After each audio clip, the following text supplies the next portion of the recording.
বইয়ের দোকানে যাবেন, এই বইটার দাম ৮০ টাকা দিয়ে আমি কিনছি। বইটা কিনবেন, কিনে এই যে দুইটা পাতা আছে শরীফ শরীফা, ছিঁড়বেন,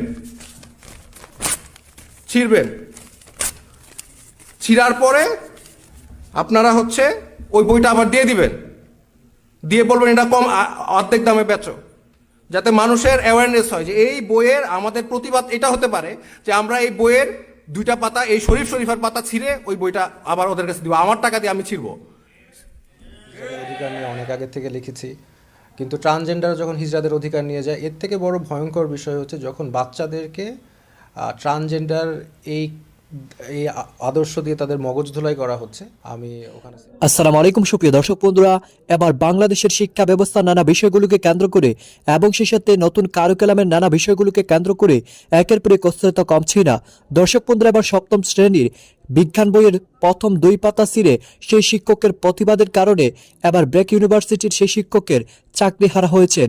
দর্শক বন্ধুরা, সেই শিক্ষক যে সকল প্রতিবাদগুলো করেছিলেন সেই সকল প্রতিবাদগুলো আপনাদের মাঝে তুলে ধরেছি এবং সেই সাথে অন্যদিকে এবার সময় টিভির সাথে সাক্ষাতে অত্যন্ত চমৎকার কিছু কথা বলেছেন সেই শিক্ষক, কেন তাকে চাকরি থেকে বাদ দেওয়া হয়েছে। তো দর্শক বন্ধুরা, চলুন আমরা সেই সকল কথাগুলো শুনে নেই। অবশ্যই ধৈর্য সহকারে পুরো ভিডিওটি দেখবেন, তাহলে সকল বিষয়গুলো পরিপূর্ণ বুঝতে পারবেন। এই যে দুইটা পাতা আছে শরীফ শরীফা, ছিঁড়বেন, ছিঁড়ার পরে ওই বইটা আবার দিয়ে দিবেন, দিয়ে বলবেন এটা কম, অর্ধেক দামে বেচো। 19 জানুয়ারি জাতীয় শিক্ষক ফোরামের এক সেমিনারে সপ্তম শ্রেণীর পাঠ্য বই নিয়ে এসব মন্তব্য করেন ব্র্যাক ইউনিভার্সিটির চুক্তিভিত্তিক শিক্ষক আসিফ মাহতাব উৎস। এরপর থেকেই সামাজিক যোগাযোগ মাধ্যম তোলপাড় নানান আলোচনা সমালোচনায়। রবিবার ওই শিক্ষক তার ফেসবুক পেজের এক পোস্টে জানান, ফোন করে তাকে বিশ্ববিদ্যালয়ে না যাওয়ার জন্য বলা হয়েছে। আপনি কি আমাকে একটা অফিশিয়াল মেইল দিবেন? মেইলের তো অ্যাকচুয়ালি ইনস্ট্রাকশন নেই। আসিফ মাহতাবের দাবি, বইয়ে ট্রান্সজেন্ডার ও থার্ড জেন্ডার নিয়ে ভুল তথ্য তুলে ধরা হয়েছে এবং এই তথ্যের প্রতিবাদে দেয়া তার সেই বক্তব্যে তিনি এখনো অনড়। প্রেক্ষাপটটা ছিল ট্রান্সজেন্ডার ইস্যু, যেটা হিজড়ার সাথে গুলিয়ে ফেলেছে। আমি সবসময় হিজড়াদের পক্ষে কথা বলেছি, হিজড়াদের অধিকার নিয়ে অনেক আগে থেকে লিখেছি, কিন্তু ট্রান্সজেন্ডার যখন হিজড়াদের অধিকার নিয়ে যায়, এর থেকে বড় ভয়ঙ্কর বিষয় হচ্ছে যখন বাচ্চাদেরকে ট্রান্সজেন্ডার এই এই আদর্শ দিয়ে তাদের মগজ ধোলাই করা হচ্ছে। আমি ওখানে সেমিনারে গিয়েছি এটার বিরুদ্ধে, এমন কিছু করলাম যাতে মানুষ সবাই জানতে পারে জিনিসটা নিয়ে, আরও তাদের অ্যাওয়ারনেস ক্রিয়েট করার জন্য আমি কাজটা করেছি। ব্র্যাক বিশ্ববিদ্যালয়ে শিক্ষকতার বিষয়ে তিনি বলেন, বক্তব্যের জন্য যদি চাকরি হারান তবে তা হবে বৈষম্যমূলক আচরণ। আমার কোনো কারণ থাকতে পারে না। আমি যখন প্রোগ্রাম করি, ঘন্টার পর ঘন্টা মিটিং করে একটা ক্লাস নেওয়ার পর আমার নাম দেওয়া আছে কোন কোন দিনে ক্লাস নেব, সব কিছু সেটেল হওয়ার পর হঠাৎ করে একদিন আমাকে ক্লাসে আসা লাগবে না, এটা ডিসক্রিমিনেশন ছাড়া আর কিছু হতে পারে। যদি হয়ে থাকে তাহলে ওনারা জানায়। এই ঘটনায় বিশ্ববিদ্যালয়ের সিদ্ধান্ত জানতে সময় টেলিভিশন সোমবার সকালে উপস্থিত হয় ব্র্যাক ইউনিভার্সিটি ক্যাম্পাসে। সে সময় সিদ্ধান্ত হয়নি এমনটি জানালেও পরে সন্ধ্যা 6টায় এক প্রেস বিজ্ঞপ্তিতে জানানো হয়, আসিফ মাহতাব বিশ্ববিদ্যালয়ের খণ্ডকালীন শিক্ষক ছিলেন। বর্তমানে তার সঙ্গে বিশ্ববিদ্যালয়টির কোনো চুক্তি নেই। মাহতাব কতদিন চুক্তিবদ্ধ ছিলেন সে বিষয়ে তথ্য দিতে অপারগতা জানিয়েছেন তারা। ফরহাদুর রহমান।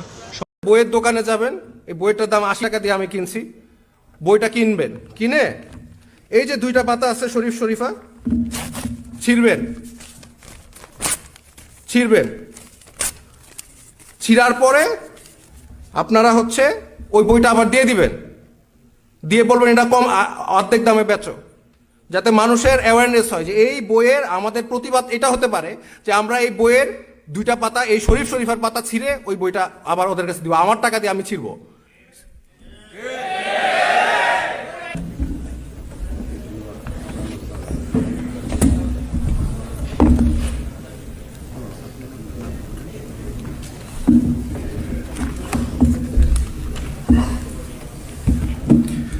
আসসালামু আলাইকুম সবাইকে।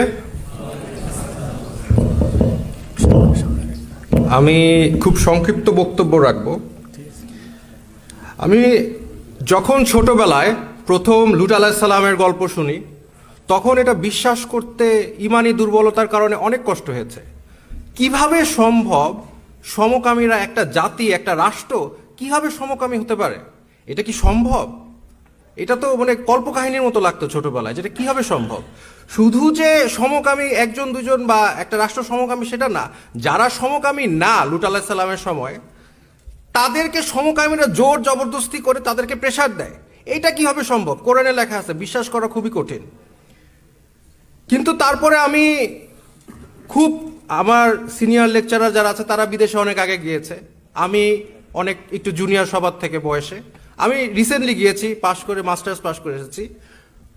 আপনি যদি বিদেশে যান, আমি ইংল্যান্ড ইউকে থেকে পড়াশোনা করেছি, আপনি যদি বিদেশে যান কমওয়েলথ লুট যে কিভাবে সম্ভব ওটা আপনি নিজেই দেখতে পারবেন।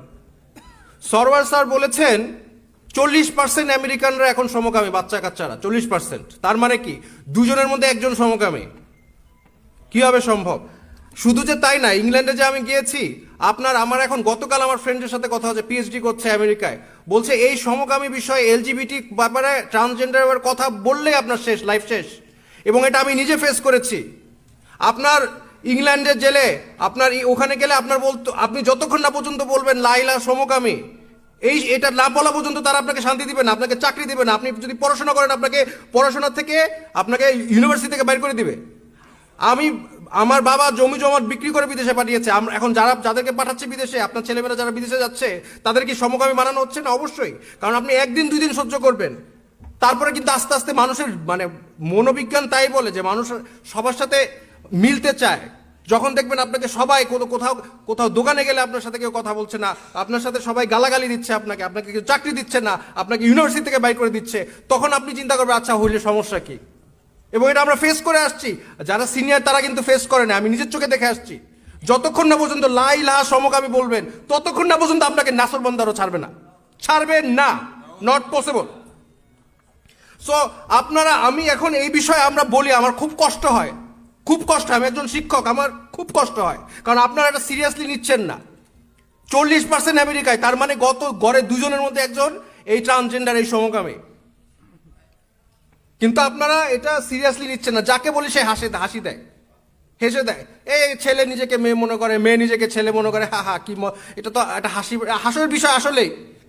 কিন্তু আপনারা যে হাসিটা দিচ্ছেন, আমরা যে হাসিটা দিচ্ছি, এই হাসিটা আমেরিকানরাও দিছে আজ থেকে 100 বছর আগে। এই হাসিটা ইংলিশরাও দিছে, ইংলিশ খ্রিস্টানরা দিছে 100 বছর আগে। কিন্তু 100 বছর পরে কি হইলো? তাদের ছেলেমেয়েরা দুইজনের মধ্যে একজন সমকামী, এবং ভবিষ্যতে জরিপ করে দেখা গেছে যে 80% হয়ে যাবে। তার মানে কিয়ামতের লুট আপনারা ডেকে নিয়ে আসছেন, অলরেডি আনছেন, এবং বাংলাদেশে এটা আসতেছে। আপনারা এখন দেখতেছেন না, কিন্তু আমি দেখতেছি। আমার কষ্ট হয়।